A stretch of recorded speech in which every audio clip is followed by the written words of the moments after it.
अस्सलामुअलैकुम। उम्मीद करता हूँ आप सब लोग खैरियत से होंगे। ये मेरे पास कुछ पेपर थे एमईएस के। इनको जो है ना मैंने आसानी के लिए वहाँ पेपर पे सही से नज़र नहीं आते, तो आसानी के लिए मैंने एक एक सवाल जो है वो अलहदा से हल किया है। तो चलते हैं पहले सवाल की तरफ। ये सवालात बार बार रिपीट हो रहे हैं। एमईएस के पेपर में ये खामी है कि ये जो सवालात हैं ये बार बार रिपीट होते हैं और आसान पेपर बनाते हैं। पहला सवाल है, every number is a prime number except. वो कहता है कि हर नंबर जो है वो प्राइम नंबर है एक एक नंबर के अलावा। वो एक नंबर कौन सा है? हमारे पास जो ऑप्शन फर्स्ट है, पहला ऑप्शन एक एक है। ये ना तो प्राइम नंबर है ना ही कंपोजिट नंबर है। प्राइम नंबर वो होता है जिसके दो फैक्टर हों, जिस पे एक तो अपना पहाड़ा जाता हो, दूसरा उस पर एक वाला पहाड़ा जाता हो। ठीक है, उसको प्राइम नंबर कहते हैं। जो कंपोजिट नंबर होता है उसके ज़्यादा फैक्टर होते हैं, जिस तरह 6 हो गया, 10 हो गया, जिन पे अपना पहाड़ा भी जाता है, एक वाला भी जाता है और इन दो के अलावा दूसरे पहाड़े भी उसको जाते हैं, जिनको उसको तकसीम किया जा सकता है। एक जो है ये प्राइम नंबर नहीं है, इसलिए हमारा जवाब जो है ये पहला होगा, ऑप्शन ए एक।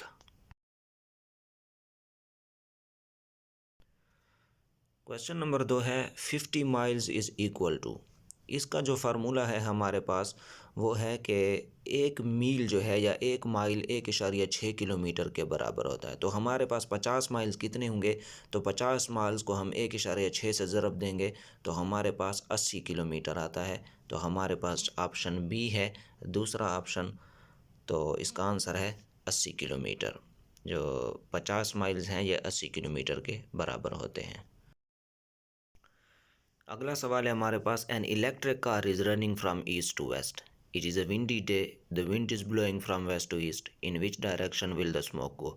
वो कहता है कि इलेक्ट्रिक कार है जो कि सफ़र कर रही है। अब इसको छोड़ दें कि जिस तरफ भी सफ़र कर रही है, मशरक़ की तरफ जाती है या मगरिब की तरफ जाती है, आपने ये जहन में रखना है कि ये कार कौन सी है, इलेक्ट्रिक कार है। तो वो कहता है कि इसका धुआं किस तरफ जाएगा। हवा जिस तरफ भी बह रही हो, इलेक्ट्रिक कार का धुआं नहीं होता। तो हमारे पास आखिरी ऑप्शन बचता है, none of this, electric car का कोई धुआं नहीं होता। अगला सवाल है हमारे पास, what percent of 250 gram of 1 kg। तो हमारे पास वो कहता है कि 250 ग्राम जो है ये 1 किलोग्राम के कितने परसेंट होगा।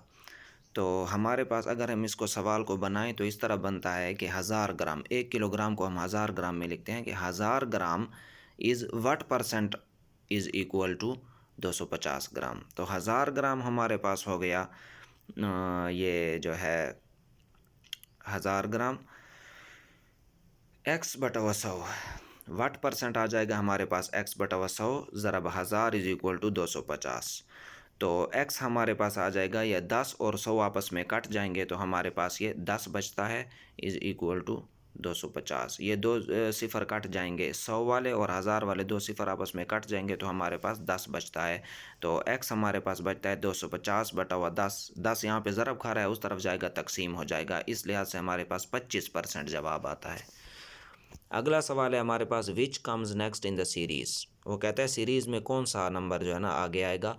25, -1 24, -2 22, -3 19, -4 15 और -5 जो है हम करेंगे तो वो आ जाएगा हमारे पास 10। ये मनफी भी कर रहा है और एक एक मनफी करके एक एक जो है हिंसा वो बढ़ा भी रहा है। -1 कर रहा है, फिर -2 कर रहा है, फिर -3 कर रहा है। इस तरह हमारे पास जवाब जो है वो 10 आता है। अगला सवाल है, exposure to sunlight results information. ये बहुत ही आसान सवाल है कि जो है ना सनलाइट यानी सूरज की रोशनी में बैठने से हमें कौन सा विटामिन मिलता है। तो ये विटामिन डी है। बहुत ही आसान सवाल है। अगला सवाल है, convert it to passive voice, the teacher will punish him. तो बहुत ही आसान सवाल है। इसको हमने पैसिव वॉइस में तब्दील करना है। हिम को हम ही में तब्दील कर देंगे, विल को हम वुड में तब्दील कर देंगे, और जो है ना पनिश से पहले हम बाय लगा देंगे। He would be punished by the teacher. He would be punished by the teacher. बहुत ही आसान सवाल है। अगला सवाल है, select the correct meaning of item. ये आइटम जो है आजकल ईटा के पेपरों में भी आ रहे हैं, एनटीएस के पेपरों में भी आ रहे हैं। ये हमें 9th-10th की बुक से मिल जाते हैं। ये अगर देख लें तो ये बहुत आसान होते हैं। ये एक मरतबा बंदा देख ले तो ये भूलते नहीं हैं। It's raining cats and dogs, ये हमेशा जब बारिश तेज़ हो रही होती है गरज चमक के साथ तो उसको हम कहते हैं it's raining cats and dogs. तो इसका मतलब है रेनिंग हार्ड, जब बहुत तेज़ बारिश हो रही हो गरज चमक के साथ, raining hard. Day is to night as trust is to, ये यहाँ पे अपोजिट मीनिंग का हम अगर हम देखें तो अपोजिट मीनिंग आ रही है कि डे का अपोजिट जो है वो नाइट है। तो ट्रस्ट यानी एतमाद का जो अपोजिट है वो है डिसऑनेस्टी, बेईमानी। एतमाद और बेईमानी, ट्रस्ट का जो मुतज़ाद है या अपोजिट है या एंटोनम है वो है डिसऑनेस्टी। अगला सवाल है under Indus water treaty which rivers were given to India, Sutlej, Beas, Ravi. बहुत ही आसान सवाल है, SBR। आप सिर्फ ये याद कर लें कि 1960 में जो मुआहिदा हुआ था, इसे हम इंडस वाटर ट्रीटी भी कहते हैं। ये मुआहिदा जो हुआ था इसमें इंडिया को कौन से दरिया मिले थे? SBR, सुतलेज, बयास, रावी। SBR, सुतलेज, बयास, रावी। बहुत ही आसान सवाल है रट्टा लगाने के लिए, और इससे आपको भूलेगा भी नहीं इंशाल्लाह। अगला सवाल है Warsak dam is situated on Kabul river. Warsak dam जो है ये काबल रिवर पर है। Battle of Uhud was fought in 625, यहाँ पे 624 का निशान लगा हुआ है, लेकिन 624 में जो है वो बैटल ऑफ बदर हुई थी। ग़ज़वा बदर 624 ईस्वी में हुई थी। यहाँ पे सवाल है कि ओहद कौन सी ईस्वी में हुई थी? जो 625 ईस्वी में जो है ये ग़ज़वा ओहद हुई थी, 625 ईस्वी में। इसमें जो है मुसलमान औरतों ने भी हिस्सा लिया था।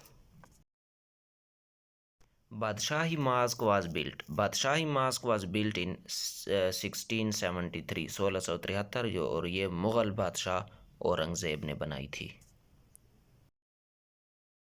ये सवाल अक्सर आता रहता है, numbers up to 9 consists of 1 digit only. 9 तक हमारे पास सिर्फ 1 डिजिट होता है, और फिर जो है 99 तक हमारे पास 2 डिजिट होते हैं। 99 तक, नंबर 9 तक सिर्फ 1 डिजिट होता है, और 99 तक जो है 2 डिजिट हमारे पास होते हैं। उसके बाद जब 100 शुरू होता है तो वो 3 डिजिट शुरू होते हैं। फिर 299 तक हमारे पास 3 डिजिट होते हैं। बहुत ही आसान सवाल है। Which country is called land of mountains, पहाड़ों की सरजमीन हम नेपाल को कहते हैं, और दुनिया की सबसे ऊंची चोटी, पहाड़ी चोटी भी नेपाल में है, माउंट एवरेस्ट। और जो है ऑस्ट्रेलिया इज़ लोकेटेड इन, असल में ये लफ्ज़ ऑस्ट्रेलिया नहीं है, ये लफ्ज़ है ऑस्ट्रिया।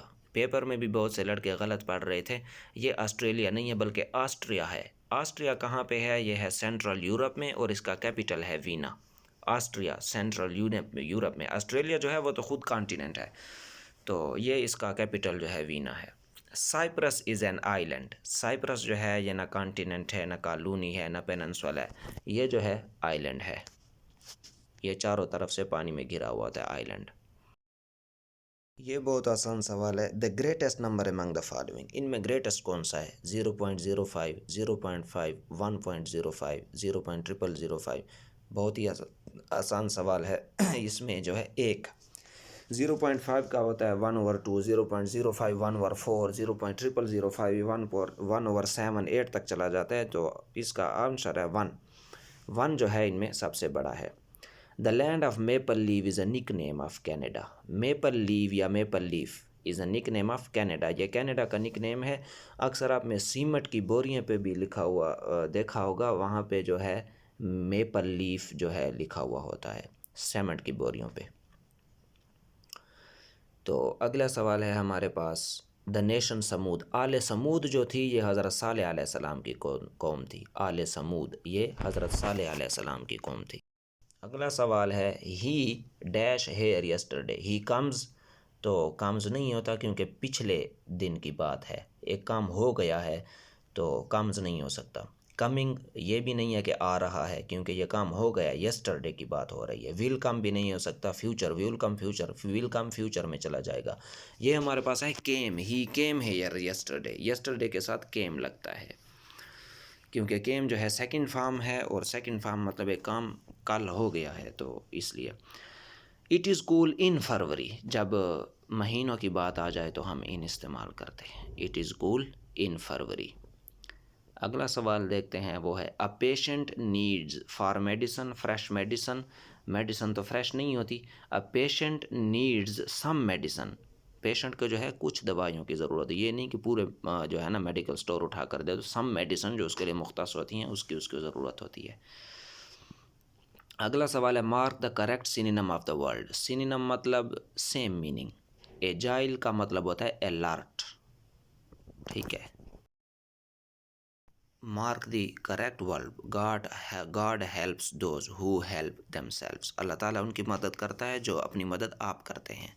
तो हेल्प देमसेल्व्स, पुअर गरीब नहीं आएगा, नीडी ज़रूरतमंद ये नहीं आएगा, नेबर्स अपने पड़ोस ये नहीं आएगा, themselves. God helps those who help themselves, Allah ताला उनकी मदद करता है जो अपनी मदद आप करते हैं, जिनमें हौसला होता है। Choose the correct word. Correct word जो है ये थ्रॉन्ग है, THRONG, थ्रॉन्ग। इसका मतलब भी मैंने देखा था लेकिन अभी मुझे याद नहीं आ रहा कि उर्दू में इसका क्या मतलब है। मेरे ख़्याल में इसका मतलब है भीड़। जितना मुझे याद है तो इसका मतलब भीड़ होता है, थ्रॉन्ग मतलब भीड़, मतलब लोगों का।